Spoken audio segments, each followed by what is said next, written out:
Good evening. Power to the people. Power to the people. First of all, I want to thank Pastor Wilson for changing the microphone covers. But I want to thank you more for opening this church up so that this community could get organized so that we could fight this fight and win this victory. I claim the victory already because we have the spirit of unity in here tonight. Mayor Warren, I'm so glad to see you, and Pastor Wilson again, and please give my regards to the former pastor of this church, now Bishop Reginald Jackson. I'm not a stranger to this church. We had many meetings of the Million Man March movement here, didn't we, Phyllis? Back in 1995. Many meetings of the Million Man March here to get organized, to get 1 million people to Washington, D.C. And my friend, Chairman Leroy Jones, we've become more friendly in recent times. And I'm glad about that. But everybody, I'm glad we're here. And Assemblywoman Timberlake, I want to tell you, and you already know this, but I will say it again, that the People's Organization for Progress has endorsed your bill, the Community Wealth Preservation Program, which is A793S1427. Everybody write that down. Because see, we're going to get it done, right? So you got to know what it is you're fighting for. It's A793S1427. And the critical question we have to ask tonight is, what are you going to do when you leave here tonight? Because you've been given the ammunition. All the great speakers you've heard here tonight have given you the rationale and the reasons why we should support this bill and why what? Why Governor Murphy must sign this bill. That's what we're here for, right? We can come here and feel good about what we're doing, but the point is we have to get our governor to sign this bill. Now, this is a season of politics. Y'all are seeing politics like you've never seen it before, aren't you? You're seeing things now that you haven't seen in your lifetime, and maybe that we haven't seen in our parents' lifetime.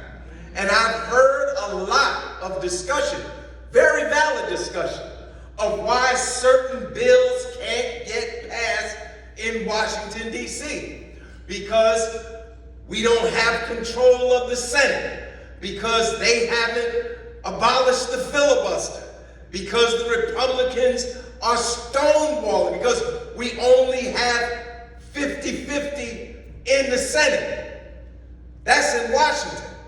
We can understand why the George Floyd Police Accountability Act didn't get passed. We can understand why the John Lewis Voting Rights Act didn't get passed because you got that Republican roadblock in the Senate. But what is the excuse here in New Jersey where Democrats control the governor's office, the Senate, and the Assembly? There is no reason why we should even be having this round. No reason why we shouldn't be having this round. And maybe we've been too friendly. Maybe we've been taken for granted. Maybe we've been a little bit too loving. My understanding is that politics is transactional. If we give you our votes, you should give us legislation in return that's going to help and be beneficial to our community. I know Governor Murphy. I consider Governor Murphy to be a friend. Yes, I do, and I'll go on record saying that. But this really ain't about friendship. This is about our interests. And the sooner we get clear on that purpose of politics, that it's about our interests, the better off we will be. This is not a personal decision. This is a business decision. And we have to treat it like a business relationship. Our communities are suffering. Black people have lost more wealth in the last 20 years than we have lost from the time of emancipation until today. Why? Because so many black people have lost their homes. That is the primary source of wealth for black people in this country today. We don't have millions of dollars of stocks. We don't have millions of dollars of bonds. We don't have millions of dollars of inheritance. Our primary source of wealth is our homes, and we want to hold on to our homes. We don't want our homes to be snatched from us by these corporations that are buying up our properties all over our urban communities throughout the state of New Jersey. How many of you have ever seen an eviction? I know you have, Phyllis.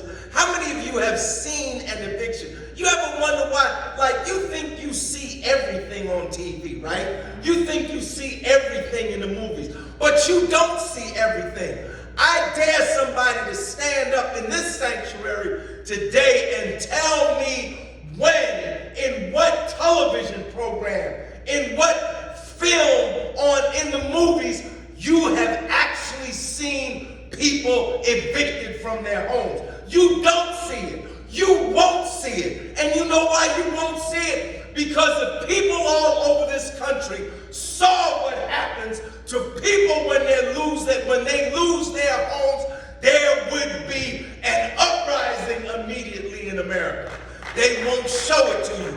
Have you ever seen it? Just a mile from this church, as the crow flies, on Mead Street, some years ago, a family came to us and said, please save our home. Our grandmother is going to get put out of her house. Her home was in foreclosure. And do you know why her home was in foreclosure? It wasn't because she wasn't making her payments. It was because the mortgage had gone from one bank to another bank so quickly, she was paying the mortgage to the original bank and not to the bank to which the mortgage had been transferred. And because of that, her home was in foreclosure.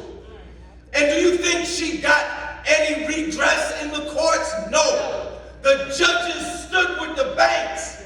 Don't tell me about justice is blind. Justice is not blind. There's two systems of justice in this country. One for the rich and one for the rest of us.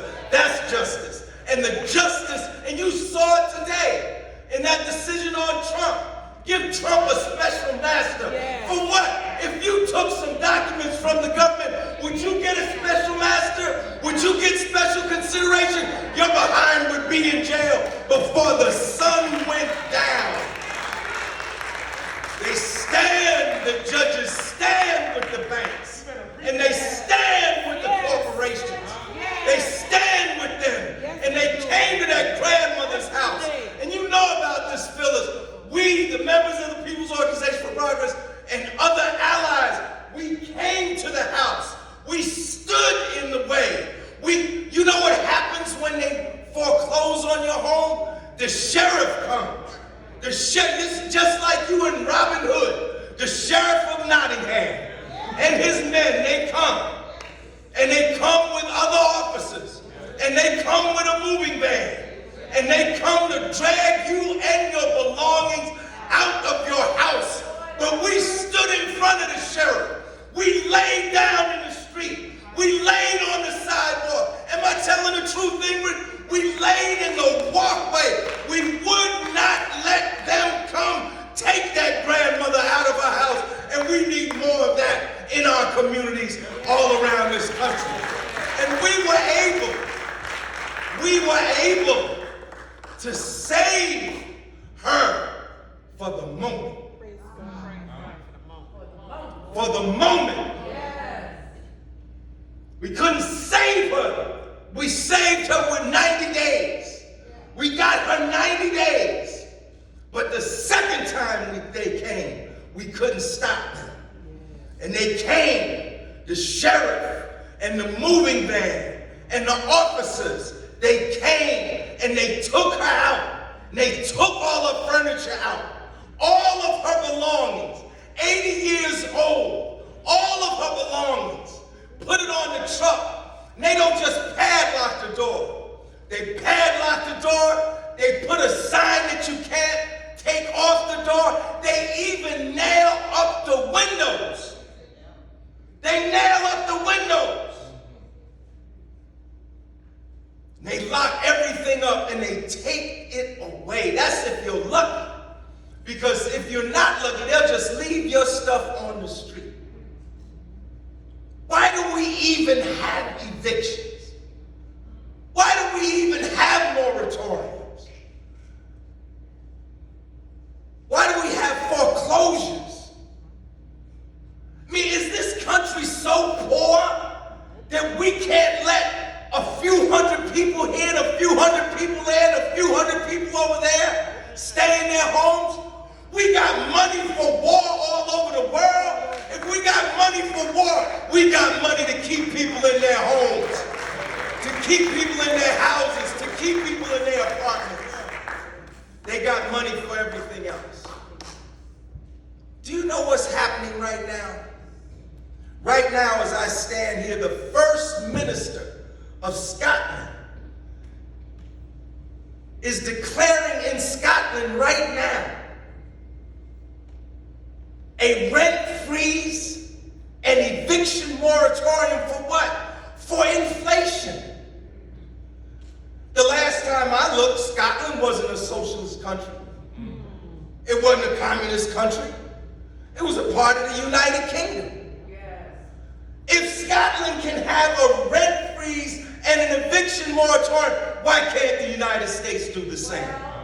They did it during COVID. Didn't they do it during COVID? There was a moratorium on evictions. Did the world end because those banks didn't get their money? Did the sky fall? Did people lose their salaries? Did the world go upside down? No. No. We need to get this bill passed. But we also need a better society for people to live in. We don't have to have moratorium. We don't have to have foreclosures. We can build, this country is rich enough to build a system where everyone can have decent housing. It's not impossible. It's only because of the social order that we face today. So let's do whatever we need to do, brothers and sisters, to get this bill passed. Let's make phone calls. Let's send emails. Let's write letters. Let's go to Trenton. Let's meet with our legislators. Let's do whatever we need to do to get this passed. And when we get this passed, let's not stop there. Let's build a movement for affordable housing, decent housing for all people in the United States of America. Thank you very much. Power to the people.